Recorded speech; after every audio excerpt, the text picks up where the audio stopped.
Join me, Susan Regan, host of Connecticut Valley Views, the most widely watched interview program on Connecticut Public Access TV. Proof to the people is the byline, insight without bias, generating a 360 perspective. Our mission is to focus on topical subjects with thought-provoking interviews regarding municipal leadership, current affairs, educational and political topics, as well as key destination points in New England. And here's your host for Connecticut Valley Views, Susan Regan.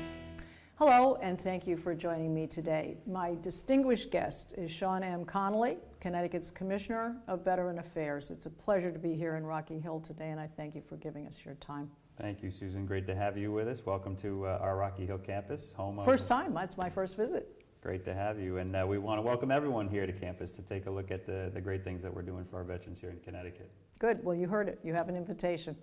All right, Commissioner Connolly, Governor Malloy assigned you to your current post in February of 2015. That's right. That was actually the day of the announcement. I didn't start the duties until March 16th, so just last week was my one-year anniversary.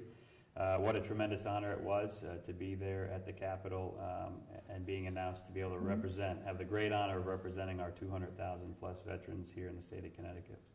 Well, that's quite an honor, but I have to say I think they got their money's worth when they got you. We're going to talk about your background a little bit. I do want to say that you were originally from East Hartford. That's right. I grew up in East Hartford, went to public schools in East Hartford, and had a great growing up experience there. Yeah. Well, I also want for you to appreciate Commissioner Connolly's background. Amongst his many career achievements and emeritus posts, his military awards and decorations include the Bronze Star Medal, the Meritorious Service Medal, the Joint Service Commendation Medal, the Army Commendation Medal, the Army Achievement Medal, the Iraqi Campaign Medal, and the Global War on Terrorism Service Medal. He also is entitled to wear the Air Assault Badge and the Office of the Secretary of Defense Identification Badge. So we are grateful for your service, and certainly these rewards are part of that. Thank you. Now, you've been a lawyer, you are a lawyer, an Army reservist and a decorated veteran of Operation Iraqi Freedom, and you gave up your senior defense industry post to take on this appointment. Since you've taken it on, what have you determined to be the three greatest challenges that you've seen, or your objectives in your new post? Well, we like to call them opportunities for improvement, and we know working together we can achieve great things for our veterans. Really, three areas to focus on. Just prior to my arrival, there was a committee review of our campus here at Rocky Hill. You may or may not know that Connecticut was the first state in the nation to have a veterans home, going back to 1864. That's very interesting. That's probably an unknown thing to most people. Absolutely, and so first state in the nation, longest running veterans home in the nation. It started out in Darien, Connecticut, and it was about 1940 that this campus here in Rocky Hill opened, and so the veterans who had been in Darien, Connecticut, those remaining, took the train here to this area, and this campus began. So it was a brand new campus then, obviously not now. It's 75 plus years old, and so one of our greatest opportunities for improvement for our veterans is to focus right here on this campus. Looking at the structure, the buildings, the infrastructure that we have here, is it still good? Does it need repair, renovation, those kinds of things? But also looking at programmatically the types of services that we provide here on the campus. Really two of our core functions are provided right here at the campus. One is our long-term care chronic disease hospital. That is equivalent in some ways to a skilled nursing facility that you might see out around in communities around Connecticut. But we like to believe and do believe that we're a special gem here on the campus because of a couple of reasons. One is in that care we have doctors that are on the staff. Most skilled nursing facilities do not have doctors right there on staff. They come through. But so they're immediately available. Available. They become primary care physicians for the veterans that are in the healthcare facility. And the camaraderie is different. You have veterans. You might find two or a number of veterans in community care, but this is all veterans. You got veterans sharing stories and releasing with each other based on shared and common experiences. So that's one of the core functions. The other core function here on campus is our residential facilities. It was set up back in 1940 to be a transitional housing facility, rehabilitative and transitional facility. And so we're looking at that program and trying to move that forward. So structurally have better buildings, but also programmatically bring the programs up to speed so that we can offer the best level of care that our veterans deserve. I think that's of the three. You asked about three opportunities for improvement. That's a primary, is looking at this campus here in Rocky Hill, making it a better place for the veterans that live here currently, but also making it a place that all veterans across the state of Connecticut can come to, whether it's once a year, once a week, once a month, whatever the case may be, but to know that this is a place that they can call home. So I'm excited. It has a family atmosphere that way then. It's not so much just a facility to go to get better or get help or get support. There's actually a sense of belonging. I think there is, but we're trying to make it more so. You know, some people don't know we exist. Some people drive by the facility and say it looks like, you know, not a veterans home, but potentially a prison or something like that. So we're working on that, breaking down those barriers, that isolation, and again, having all veterans feel welcome to come here to Well, campus. that's part of our interview, is to let the state of Connecticut, and of course beyond that as necessary, that veterans do have an opportunity here, and it's a real gem, and it was the original one.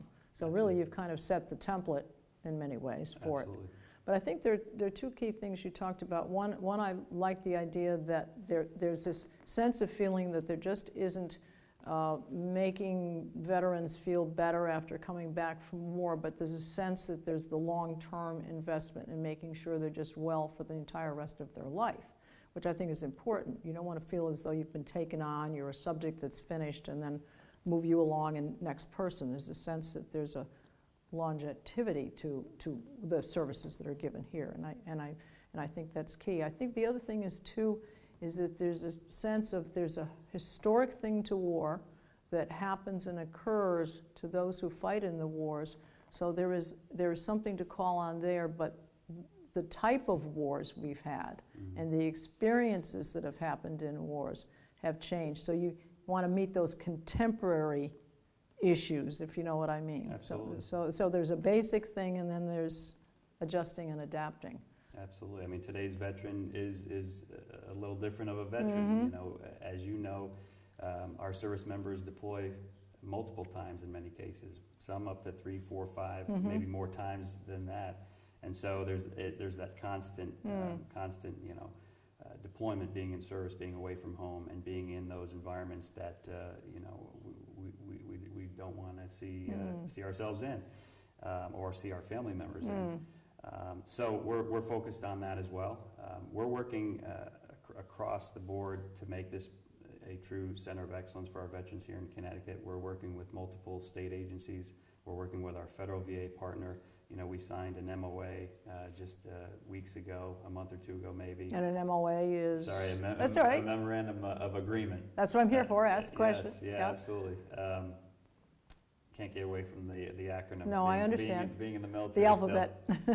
So we signed that agreement with the federal VA to fast track our application process to those who need the facilities here, those who need that transitional facility.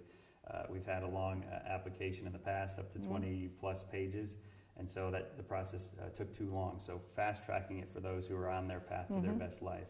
We signed another memorandum of agreement with our sister agency, the Department of Mental Health and Addiction Services, who provides support here on campus, substance abuse support services for those veterans who need that level of care. Traditionally, veterans will go to the treatment at another facility like the federal VA in West Haven, but this is an alternative to continue that recovery here on this campus. We've worked with, of course, the Department of Housing, a number of state agencies that are involved in supporting our veterans for their best life. I'll just share quickly. Oh, please do. We have a stand-down event every year, and the 2015 stand-down event was held in September. And what that is really the state kneeling for a minute and taking a moment to support our veterans, to focus that one day on bringing services together here on this campus in Rocky Hill. So what type of events would occur? We had 200 volunteers here. We had 90 providers Of those providers, 20 were state agencies, including even the Department of Banking, Department of Revenue Service, Department great. of Motor Vehicle. Great. Veterans, and it's open to veterans from all across the state, so we had over 1,000 veterans come through on that one day. And I mentioned Department of Motor Vehicle, you know, if a veteran doesn't have their license, if it's suspended or for paying fees or anything like that, we have that ability there with funds, frankly, to help that veteran pay and recover their license. So that's you're really putting their lives back together. That's the assistance. The partnerships are terrific, though, and this has all been coming. You've been doing this. This has been part of your initiative, yes? Well, I can't take credit for all of that. We're building upon the great foundation that my predecessors and the team that's been here at the Department of Veterans Affairs for many, many years, working very hard. We're trying to take what the great work that they've done and build upon that, improve upon that as best we can. So looking forward to Stand Down in 2016 is already scheduled for September 23rd. Anyone who wants to volunteer, certainly contact us, and we'd love to have you. Oh, that's excellent. Providers, in addition to state agencies, include the service organizations like the American Legion, the Veterans of Foreign War. We have Yale University come with medical students and providing podiatry services. We have dental. We have haircuts. Oh, it's fantastic. We have Quinnipiac coming to help with tax filing. So really, it's a veritable cornucopia of absolutely. Of support. Well, it's about time, I think, the veterans were put to the head of the line, and actually, what it does too, I think, is to give more visibility to not only the services you're doing, but the fact that we're all in this together. And I think mentally they need to know that the state is there. And it's there for them, and they need to know that the nation is there for them, because defense of our country is the greatest thing you can do. It's the greatest job you can serve. Well, you oversee the Veterans Home here in Rocky Hill and the State Service for, as you said, 270,000 men and women. I know you said your objectives. What would you say has been the greatest challenge when you first came on board? What did you see? Was it a financial thing? Was it maybe, because I know one of the other things you mentioned that's new and part of your program is this Oasis Centers for young people. That's part of the change, the contemporizing of the program. Tell us a little bit about the Oasis Centers. So the Oasis Centers it's working with the Connecticut State Colleges and Universities. Every one of the 17 has an Oasis Center for veteran students. So veteran students here in Connecticut can go to one of our state community colleges, universities, and know that they have a place to go if it's just to get away from you know, the day-to-day activity and be with other veterans, a place to release, to share common experiences that they have with other veterans that other students don't necessarily have and don't understand. So building upon that, I've been to, I think, 11 out of the 17. We did a tour in the November December timeframe and getting around the state, meeting the veteran students and seeing the different types of programs that they have. There are some great Oasis centers out there. So a lot of schools are putting a lot of effort into them, as well as the outside communities. I tell everybody wherever I go, we as a department can't do it alone. It's everybody working together, and so building that collaboration and partnerships. But you know, VFWs and American Legion posts taking and wrapping their arms around the Oasis Center in their particular area and helping those student veterans has been tremendous to see.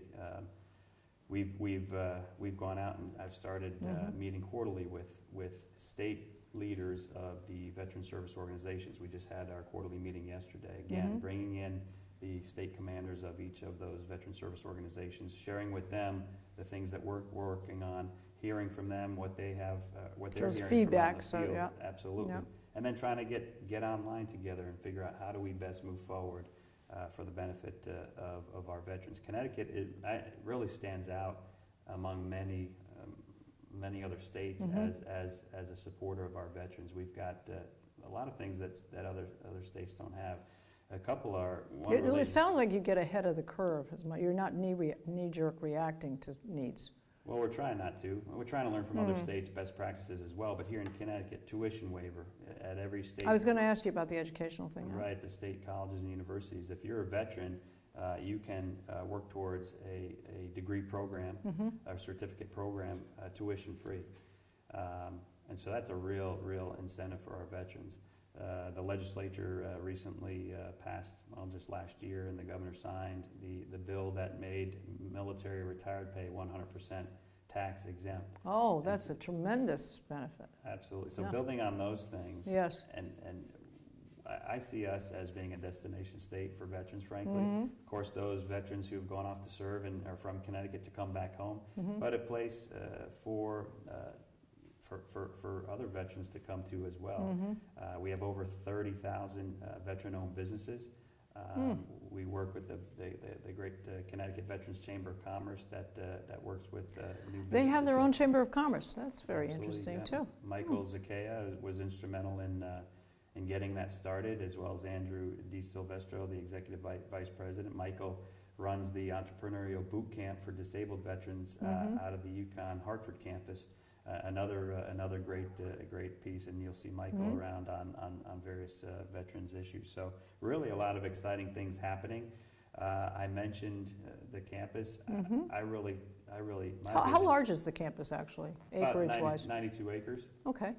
I think at one time it was larger, and some of the land got divided up. But there's still a lot of land. We've got lots of facilities that we're Yeah, looking what at. are some of the facilities? I mean, are there tennis courts, or what do you have here besides what would normally be thought of as medical facilities or rooms or housing? Yeah, we have residential facilities. Right now, we have about 220 veterans that stay in those residential facilities. We've got the healthcare center.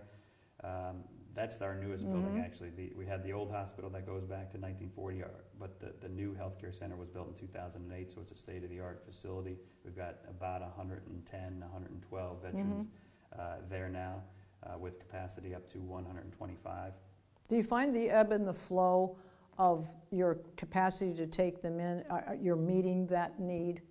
So in other words, whoever needs care, you feel you have the size of the facilities to handle it? Is it We pretty? do right now. We've got 10 beds or so in the healthcare center that are open right now. So anyone who is thinking about needing that long-term care for a veteran, please come see us. No commitment, just come see it, and I think you'll like what you see. We have on that piece, we have re-energized a new program, the respite program for the healthcare center.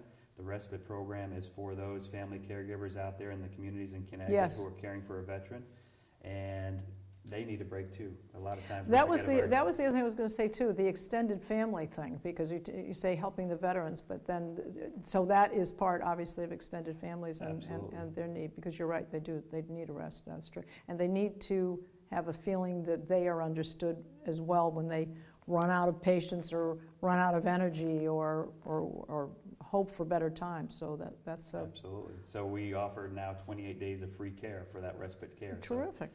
So it gives that caregiver time for taking care of other things, taking care of themselves, and so we're excited about that. So we have those are the two main, I mentioned the core functions earlier on, those are the two main core functions here on campus. We do have, a softball field that does frankly need work. We have a basketball/tennis court that needs work, and those are things we're keeping our eye on as well. We have what we call the fellowship house, where we had traditionally run our substance abuse support services out of, which is an extension of the residential facility. It's just another building. And then, of course, we've got an auditorium. We've got the dining room for the veterans who are staying in the transitional facilities. And that's pretty the extent place of for what we religious do. services. Absolutely. We've got the chapel in the new healthcare center, and we've got a chapel in the auditorium building as well. We also just want to share with you another kind of opportunity for improvement that we've been working on, which is our Office of Advocacy and Assistance. That's the third of the three core functions really that we run, but that's out in the communities. That consists of our veteran service officers who are on our staff out in each of the congressional districts. So there's an outreach program, as it were. To meet those 200,000 veterans in the community and help them file for the claims, the benefits, with the federal VA that they've earned and deserved, and that process is not Yeah, easy. because a lot of that's lost. They come home and, there's that transition period. I don't think anybody knows until you've been there and done that. You certainly have been there and done that, so you understand that. You have a great empathy for that. So a lot of times that can get lost. Like you said, forgot I had to renew my license. You know, there are all these things. So you help them pick up the threads and put them back together, but also I think what it is because it gives them a feeling of dignity. It doesn't have a feeling as though it's a handout, it's a hand up. Absolutely. Kind of thing, Yeah, which is so critical, again, to the mental perception as to what's going on. They've been the strength for the country, and now the state is trying to give them some of that strength back. Well, look, let's face it, Commissioner, we hear about these horror stories, you know, on a national basis, that the veterans are writing in, calling in, they can't reach somebody. We're not talking about Connecticut here, but, and they can't get anybody, and some of them are not getting their prescriptions, and they can't see the doctor, and so forth. I mean, what is the, I mean, those problems are there. Do you see them as being addressed, or will be addressed, or, I mean, what's your perspective? Well, here in Connecticut, as I've gotten around, I've gotten around to many of the communities here in the state. I hear a lot of good things about the federal VA hospital healthcare that our veterans get at West Haven Hospital and the hospital in Newington. Sure, there are, from my travels, a handful of those who have had experiences that weren't as pleasant and didn't go as planned or go as well as they would have liked or we would have liked. When I hear that, though, we're building that relationship as well with the federal VA, so that I can personally make a call and say, wait a minute, this happened.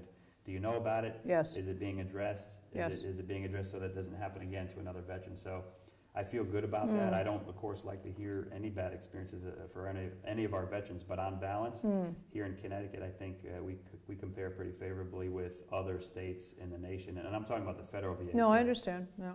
Well, we're talking about all these programs and all these services and all the support. Just educate myself and our viewers as to the funding. I mean, you get state funding and or federal fund. I mean, how does that all work? How does the funding thing work?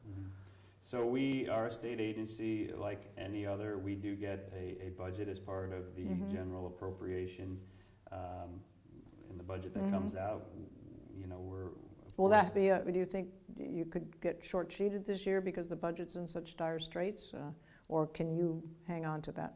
Well, I think every state agency is going to have to live within the new economic reality, as the governor has said, and but we're being you know, diligent and as creative as we can to continue the services that we provide. You know, of course, I would love to have an unlimited budget, especially coming in as a new commissioner with lots of ideas. My mind never stops. But we're going to find ways to support our veterans, and part of that is those relationships with the veteran service organizations. Yeah, the partnerships. Absolutely. Yeah, because where you can't keep up because of something, maybe they can pitch in and so that it all works, so one hand washes the other, kind of thing. But it's been, we've gotten great support. You know, we've gotten great support from the governor and lieutenant governor.